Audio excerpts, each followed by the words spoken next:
Students, आज हम लोग नया टॉपिक शुरू कर रहे हैं that is called as chemical kinetics.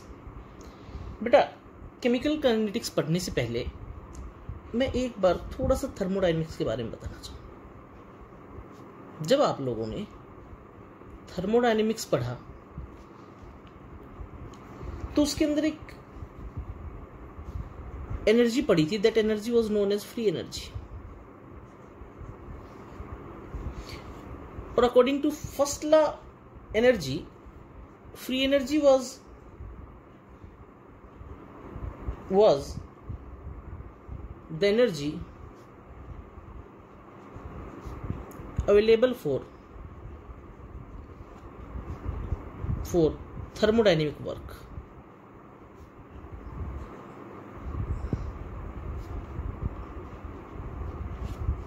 It means thermodynamic और काइनेटिक किसी भी केमिकल इक्वेशन के लिए, केमिकल रिएक्शन के लिए दो एस्पेक्ट्स होना बहुत ज़रूरी है।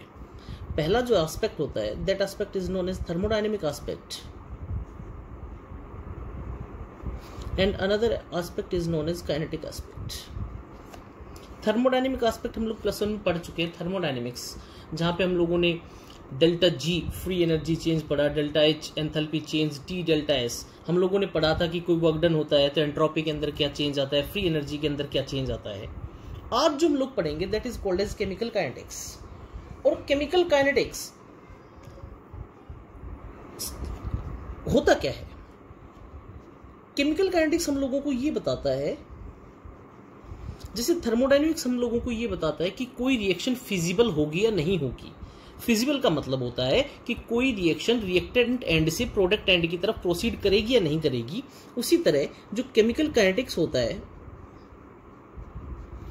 ये हम लोगों को बताता है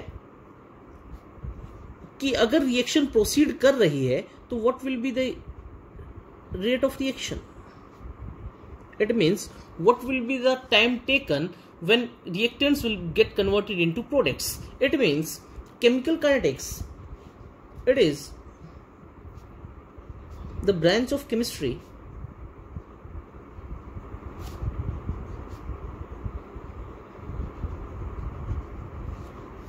which is concerned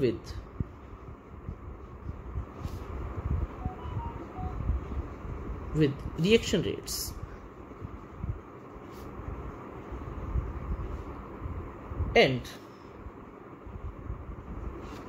and it also involves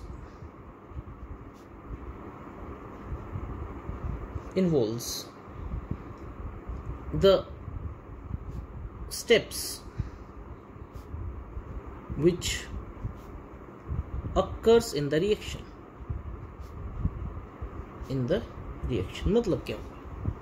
देखो, मैं कहता हूं A अगर रिएक्टेंट साइड है और B प्रोडक्ट साइड है, ठीक है, तो बेटा थर्मोडायनेमिक्स तो ये बताएगा क्या ए से और बी में कन्वर्जन होना इज इट फिजिबल और not.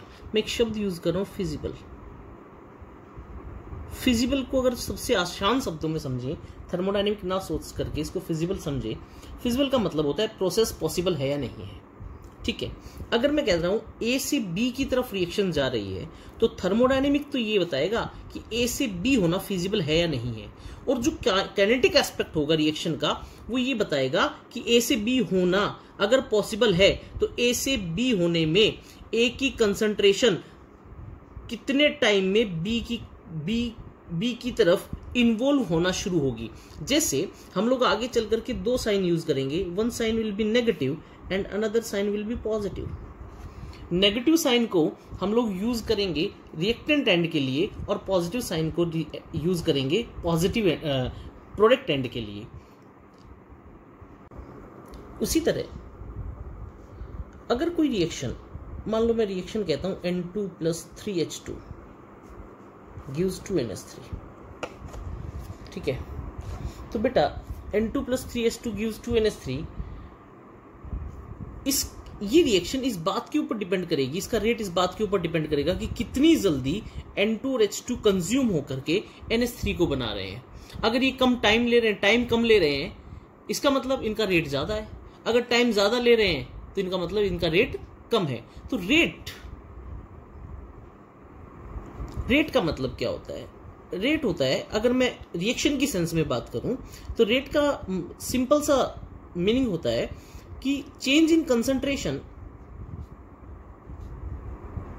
With respect to time. With respect to time, अगर टाइम कम ले रहे हैं तो ऊपर वाला फैक्टर ज्यादा, रेट ज्यादा। अगर चेंज इन टाइम ज्यादा, चेंज इन कंसंट्रेशन, रेट कम, तो रिएक्शन फास्ट या स्लो। तो रेट के हिसाब से मैं रिएक्शन को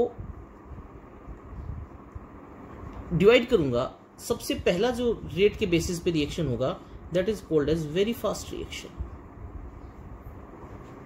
और that is also called as instantaneous reaction. होती कौन सी है? These reactions are very fast,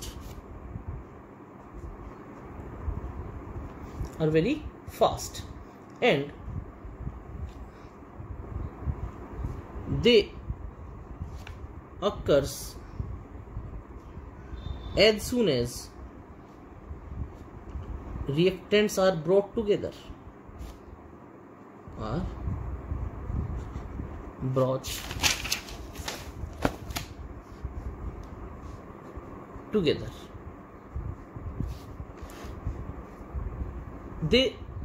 these reactions usually takes 10 raised to minus 14 to 10 raised to power minus 16 seconds। Last जो इसकी खास बात है, इट इज इम्पॉसिबल या it is very difficult to determine rate of reaction of these reactions. For example, precipitation of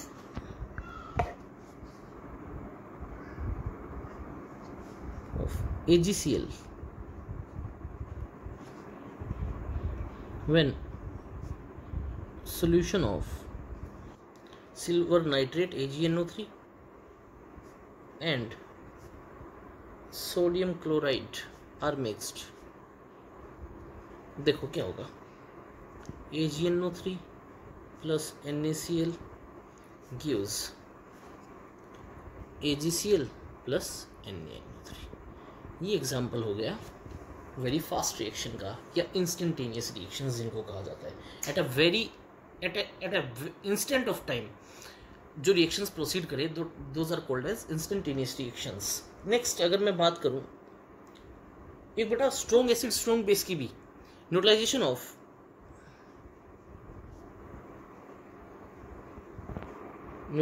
of acid and base. For example, HCl plus NaOH gives NaCl plus H2O। ये reaction भी कैसी होती है? Very fast reaction. Next जो type होता है reaction का that is called as very slow reaction.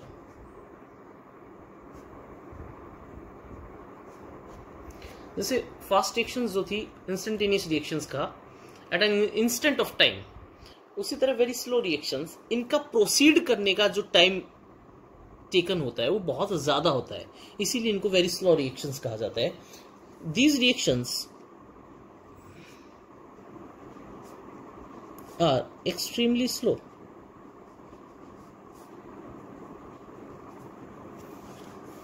and may take months of time. For example, reaction between hydrogen and oxygen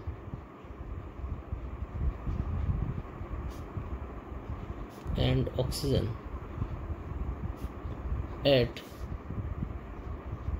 room temperature. It is like this: 2H2 plus O2 gives 2H2, very slow reaction. Next जो very slow reaction का एक और example है, बहुत familiar reaction आप लोगों को, that is called as rusting of iron. Rusting of iron. बेटा अब एक तो आप लोगों ने पढ़ी वेरी फास्ट रिएक्शन, एक वेरी स्लो रिएक्शन. तो बेटा काइनेटिकली इन दोनों रिएक्शंस को पढ़ना बहुत ज्यादा डिफिकल्ट है, या मैं ये कहूं एक हाइट तक इम्पॉसिबल है. अब जो थर्ड रिएक्शंस हम लोग पढ़ेंगे हमारे लेवल पर, those reactions are known as moderate reactions. Moderate reactions इसका मतलब जिन रिएक्शंस का रेट हम लोग डिटरमाइन कर सके कि रिएक्टेंट कितने टाइम में प्रोडक्ट की तरफ चेंज हो रहा है, those reactions are called as moderate reactions. तो बेटा these reactions which takes place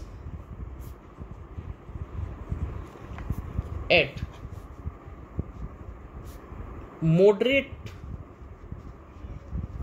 rate and can be easily measured at room temperature. Thermodynamics में हम लोगों ने पढ़ा था बेटा टेम्परेचर का बहुत बड़ा रोल होता है रिएक्शन के अंदर, ठीक है, एट रूम टेम्परेचर. जैसे इसका एक एग्जांपल पढ़ेंगे, at room and can be studied in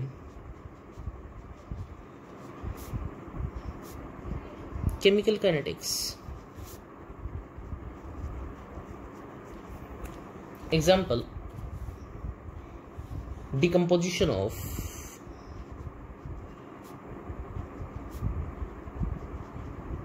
nitrogen pentoxide.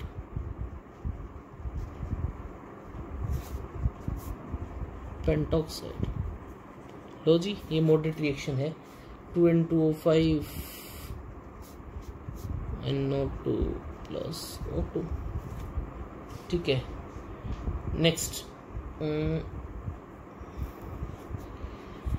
Next एक और कर लो, हाइड्रोलाइसिस ऑफ एस्टर कर लो. हाइड्रोलाइसिस ऑफ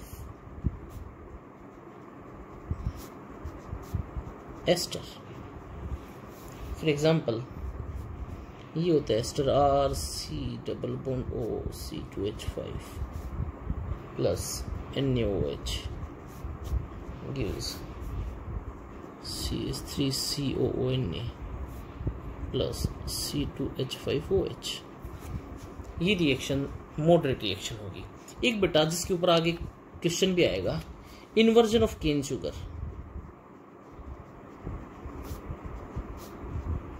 इसका एक बहुत अच्छा न्यूमेरिकल है, एनसीईआरटी का न्यूमेरिकल, वो करेंगे इस पर्टिकुलर रिएक्शन के ऊपर बेस्ड.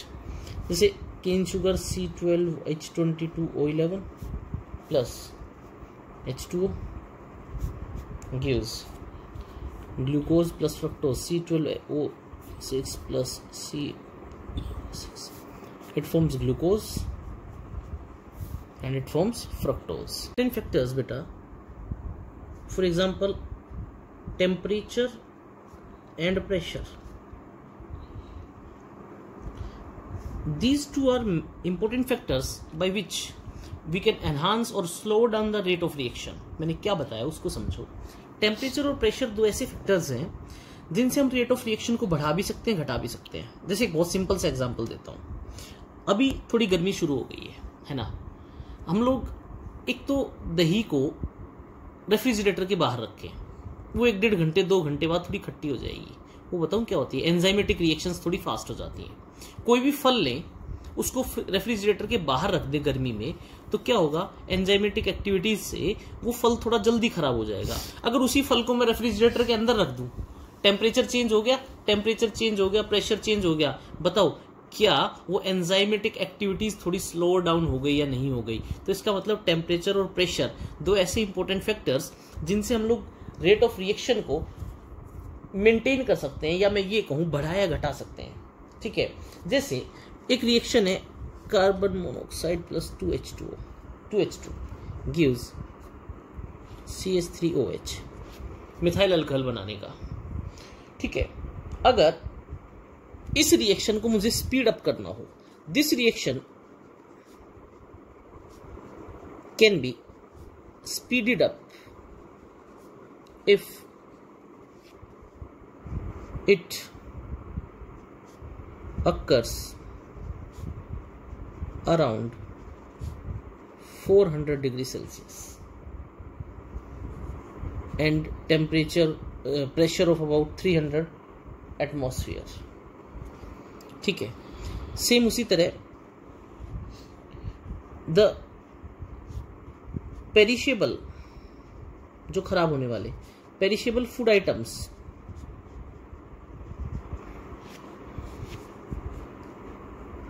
कैन बी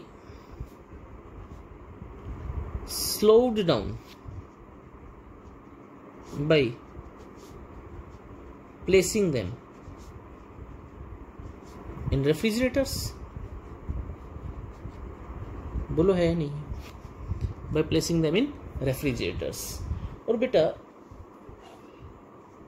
आजकल इंडस्ट्रियल प्रोडक्शन में डिजायर्ड प्रोडक्ट्स बनाने के लिए, या मैं ये कहूं एफिशिएंसी बढ़ाने के लिए, हम लोग टेम्परेचर प्रेशर को मॉडरेट, ज्यादा कम कैसा भी कर सकते हैं। तो बेटा to yield maximum of products the conditions can be adjusted।